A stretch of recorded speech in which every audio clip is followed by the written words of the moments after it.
So 12वी अर्थात 12th standard अर्थात HSC महाराष्ट्र बोर्ड अर्थशास्त्र आपण करतोय आणि आय होप की तुम्हाला पहिले 2 धडे बऱ्यापैकी समजलेले आहेत. पुन्हा एक रिमाइंडर की तुम्ही कुठून बघतायत, तर तुमचं स्थळ, गाव किंवा शहर जे काही आहे ते मला कमेंटमध्ये लिहून पाठवा, जेणेकरून मला एक अंदाजा येईल की आपला मराठीतला पहिला प्रायोगिक प्रयोग किती सक्सेसफुल जातोय. ओके, ज्यांना कळत असेल त्यांनी लाईक करा, शेअर करा, कमेंट करा की कसं वाटतंय, शिकवलेलं समजतंय की नाही समजत. ओके, त्यानुसार आपण पुढे बदल करत जाऊ. मीही शिकतोय की कसं शिकवायचं आहे मराठीत. ओके, तर तुम्हीही शिकणारे, मीही शिकणारा, दोन क्या बोल ते काय, जब मिल बैठेंगे दो यार, बरं, खूप जमेगी, असं एक होतं आधी ॲडव्हर्टाईज. बरं, तर डिमांड ॲनालिसिस म्हणजेच काय, मागणीचे विश्लेषण. तुम्ही कधी दुकानात गेलात? काय सर, रोज जातो, काही प्रश्न काय विचारतात? बरोबर, ठीक आहे. रोज जातो, विचारतोय. जर जर जर जर एखादी वस्तू मला 10 रुपयाला पडते, ओके, तर मी 10 रुपयाला एक नग घेतोय. तीच वस्तू समजा 8 रुपयाला मिळत असेल तर मी कमी घेणार, एकच घेणार की जास्त घेणार? जास्त घेणार. किती? 2. जर हा भाव अजून कमी झाला, 6 रुपयाला झाला, तर तुम्ही किती घेणार? 4. बरोबर आहे, किंवा 3. जर हा 4 रुपयाला झाला तर 4. जर हा 2 रुपयाला मिळू लागला तर 5. थोडक्यात सांगायचं काय आहे की एखाद्या वस्तूचा भाव किंवा किंमत जर कमी होत चाललेली आहे, तर तुमची मागणी जी आहे ही वाढत चाललेली आहे. हा एक नॉर्मल स्वभाव आहे व्यक्तीचा की नाही? हो सर, आहे. बरं, आज खूप नॉर्मल वाटतंय, पण ज्या काळी हे सगळं माहीत नव्हतं तेव्हा, किंवा मी समजवतोय म्हणून हे नॉर्मल वाटतंय. बरोबर आहे, होऊ शकतं, राईट? कारण आपण आपल्याच भाषेत समजतोय, सिम्पलवाल्या. खूप उच्च भाषेत शिकवायला गेलो तर ते बाउन्सर जाईल. मग 2 प्रकारचे ऑल क्लिअर असतात. एक असं जेव्हा आतमध्ये जातं ते ऑल क्लिअर, आणि एक असं जेव्हा वरून जातं ते ऑल क्लिअर.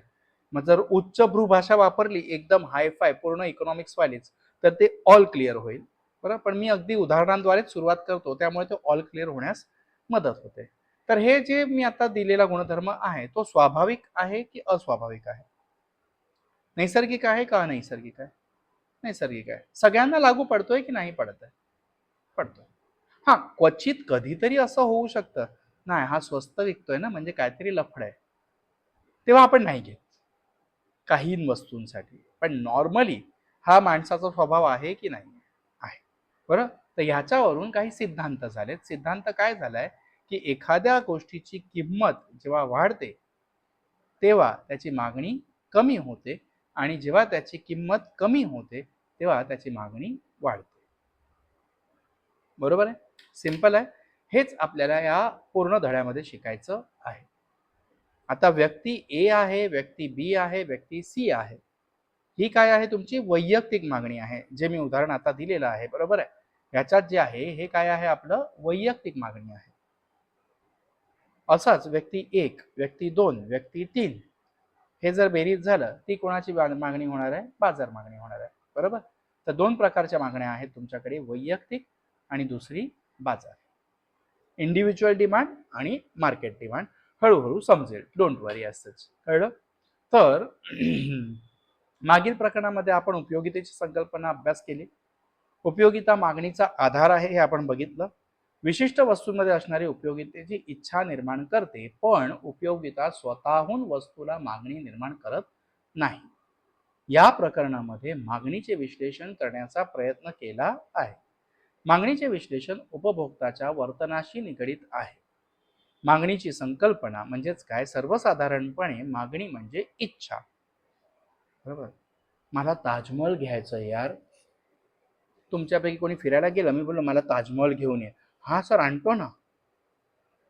विचार करा बरं, तुम्ही ते ताजमहल उचलून आणणार आहात का इकडे?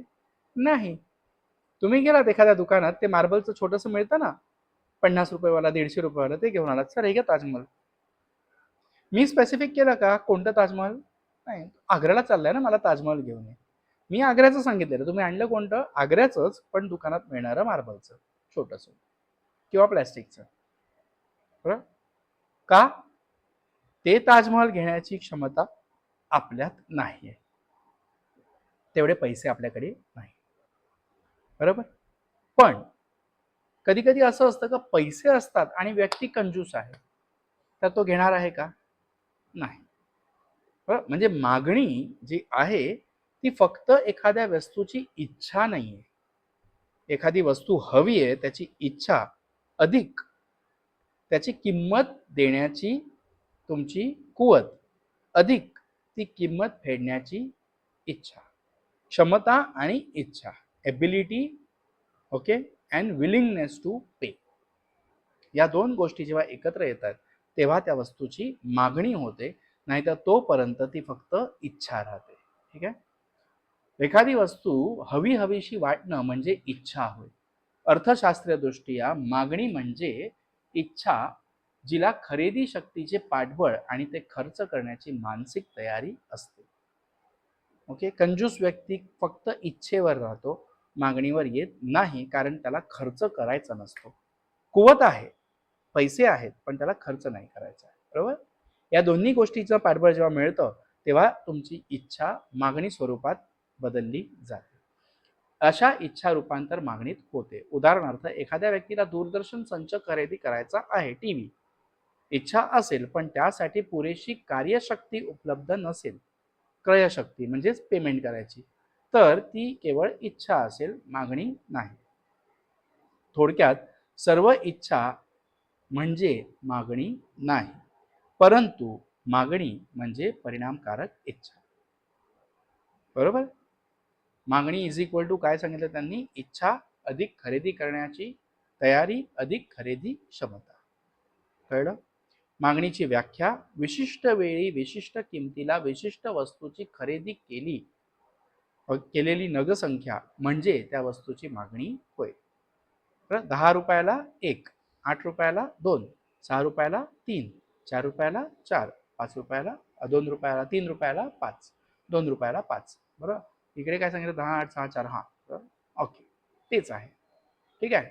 मागणी पत्रक: तर एखाद्या विशिष्ट वस्तूची किंमत आणि त्या वस्तूची मागणी यातील कार्यात्मक संबंध ज्या सारणीद्वारे दर्शविला जातो त्यास मागणी पत्रक असे म्हणतात. Demand analysis, demand table. Okay. मागणी पत्रक हे वैयक्तिक मागणी पत्रक आणि बाजार मागणी पत्रक. मग असे सांगितलं तुम्हाला मी. वैयक्तिक मागणी पत्रक हे दिलेलं आहे त्यांनी. ओके. 1, 2 आणि 3 तिघांची बेरीज आली. बघा, 10 रुपयाला अ ने किती घेतलेत? 5, ब ने किती घेतलेत? 10, क ने किती घेतलेत? 15. म्हणजे एकूण मागणी किती झाली? 30. त्याच प्रकारे भाव जेव्हा कमी झाला, 10, 15 आणि 20, म्हणजे एकूण किती झाली? 45. त्याच प्रकारे भाव अजून कमी झाला, 6 वर आला तर 50, 60, 4 वर आला तर 75 आणि 2 वर आला तर 90. ही काय झाली? तुमची बाजार मागणी. ओके. मागे होती ती वैयक्तिक मागणी आणि इथे आहे ती बाजार मागणी, मार्केट डिमांड. इंडिव्हिज्युअल डिमांड आणि मार्केट डिमांड असे दोन प्रकारच्या मागण्या आपल्याला शिकायच्या आहेत. जसा जसा भाव वाढतोय, आता अनेकांना हा ग्राफ समजायला कठीण होतो. बरं, तो ग्राफ आपण एकदा समजून घेऊया, म्हणजे आलेख कसा बनवायचा आहे तो. समजा मी इकडे हा एक एक्स अक्ष काढला आणि हा एक वाय अक्ष काढला, दोन काढले, एक्स आणि वाय. बरोबर आहे. इथे मी नग घेतले, ओके, आणि इथे मी भाव घेतला किंवा किंमत घेतली. थांब रे बाबा, काय झालं तुला? हा, किंमत घेतली. बरोबर. 2 रुपये होते आपल्याकडे, 4 रुपये होते, 6 रुपये होते, 8 रुपये होते आणि 10 रुपये होते. बरोबर आहे. 1, 2, 3, 4 आणि 5. बरोबर. 3, 4, 5. जेव्हा भाव 10 रुपये होता तेव्हा व्यक्तीने किती नग घेतले? 1 नग घेतला. 8 रुपये झाला तर किती नग घेतले? 2. 6 रुपये झाला तर किती नग घेतले? 3. 4 रुपये झाला तर किती नग घेतले? 4. 2 रुपये झाला तर किती नग घेतले? 5. बरोबर. आणि जेव्हा मी याला असा जोडतोय तेव्हा आपल्याला हा मिळतोय डिमांड कर्व, म्हणजेच मागणीचा वक्र. ओके. बघूया आता कर्वला वक्रच म्हणतात का काय म्हणतात बघूया. ठीक आहे, कळलं, समजलं. हे आहे मार्केटचं एकूण मागणी म्हणजे बाजार मागणीचा वक्र. बघा दिलेला आहे, वक्रच आहे, वक्रच आहे. वैयक्तिक मागणी वक्र आणि एकूण मागणी वक्र. क्या बात आहे, शिकलो मी तुमच्यामुळे. थँक्यू, शाबास पियुष. ओके, चला मग आता बघूया मागणी मागणी वक्र डावीकडून उजवीकडे वरून खाली येण्याची कारणे. बघितलं ना आपण, तो खाली उतरत चाललाय, बरोबर, असा येतोय. का तर कारण बघा, उपयोगिता वाढते का कमी होते? जसा नग वाढतोय तशी उपयोगिता कमी होते, बरोबर. घट्ट्या सीमांत उपयोगितेचा नियम सिंपल. उत्पन्न परिणाम, जशी जशी तुमचे उत्पन्न वाढते, 10,000चे 20,000 कमवले तुम्ही पहिल्या व्हिडिओमध्ये, तर 6,000चे तुम्ही खर्च किती केले? 10,000 वाचवले ना, बरोबर, ते आहे. त्यानंतर पर्यायता निर्माण, तुम्ही नॉर्मली 10,000वर साधा तांदूळ खात होते, पण 20,000 कमवायला लागले, तुम्ही काय खायला लागले? बासमती खायला लागले, बरोबर. म्हणजे साध्या तांदळाची किंमत मागणी कमी झाली ऑटोमॅटिकली. विविध उपयोग वस्तू, एकच वस्तू घेऊन जेव्हा भरपूर उपयोग होतात. आता बघा, बोलण्यासाठी आत्ता तुमच्या हातात जो आहे तो काय आहे? मोबाईल. पण या मोबाईलने टीव्हीला संपवलं, रेडिओला संपवलं.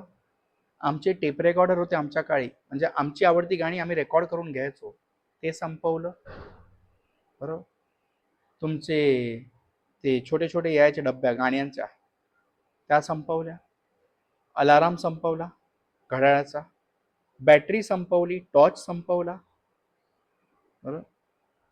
येस, तुमचं ते थर्मोमीटर काय म्हणतात, ते प्रेशर मापण्यासाठी बनतात, ते संपवलं, कारण तेही ॲप आलेले आहेत. तुमच्या नक्षे जे होते, आम्ही मॅप वापरायचो, ते संपवले. डिक्शनरीचा धंदा संपवला, कारण गुगलवर तुम्हाला सगळं मिळतं. पुस्तकं संपवली. कितीतरी गोष्टी या एका डब्याने संपवल्या. लोकांनी मोबाईल घेतला आणि बाकी सगळ्या गोष्टींचा डिमांड कमी झाला, बरोबर. नवीन उपभोक्ते, बरोबर आहे.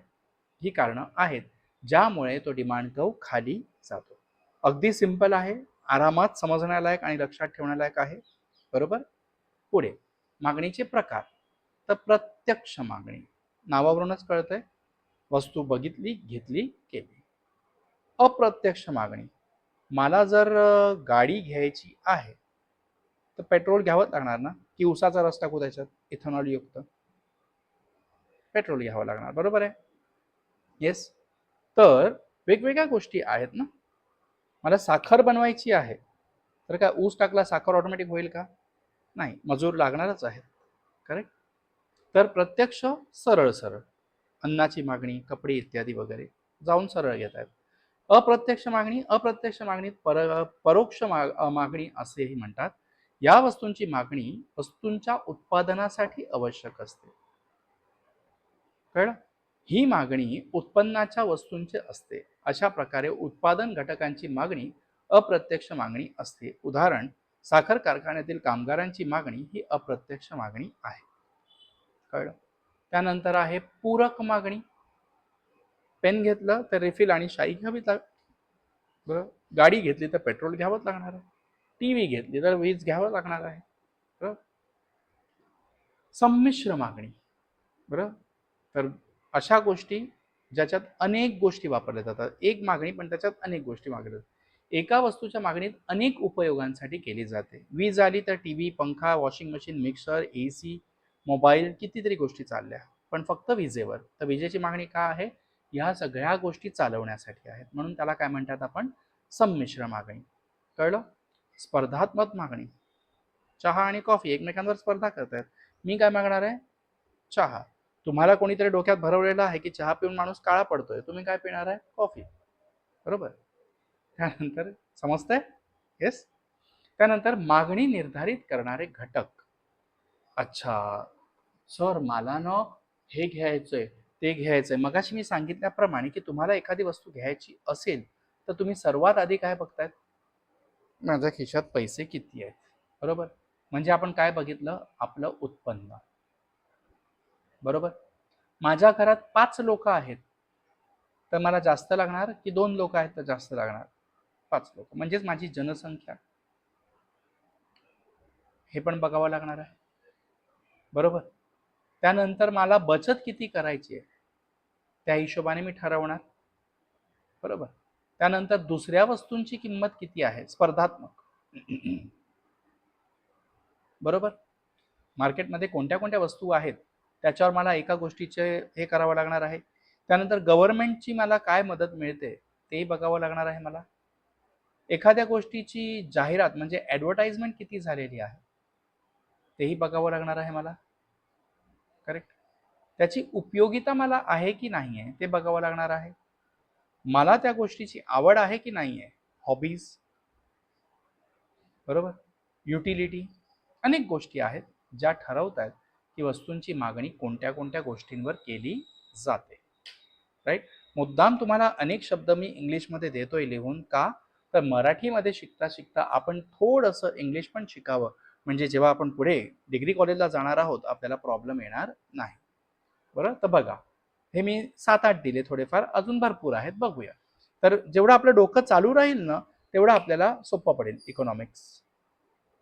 स्वतःला प्रश्न विचारा की मी वस्तू खरेदी करायला जातो, काय काय गोष्टी कन्सिडर, काय इन्कम, मला किती बचत करायची ती, माझ्या घरात किती लोक आहेत ते, सरकार काही त्यावर सुविधा देत आहे का, ॲडव्हर्टाइजमेंट केली आहे की नाही केली आहे समोरच्याने, या सगळ्या गोष्टी आहेत ज्या माझ्या मागणीवर परिणाम करत आहेत. सिंपल. बघा, किंमत आहे वस्तूची, बरोबर.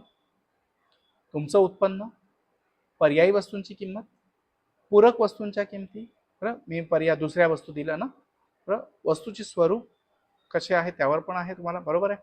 त्यानंतर लोकसंख्येचे आकारमान, जनसंख्या मी दिलं, तिकडे लोकसंख्या आहे.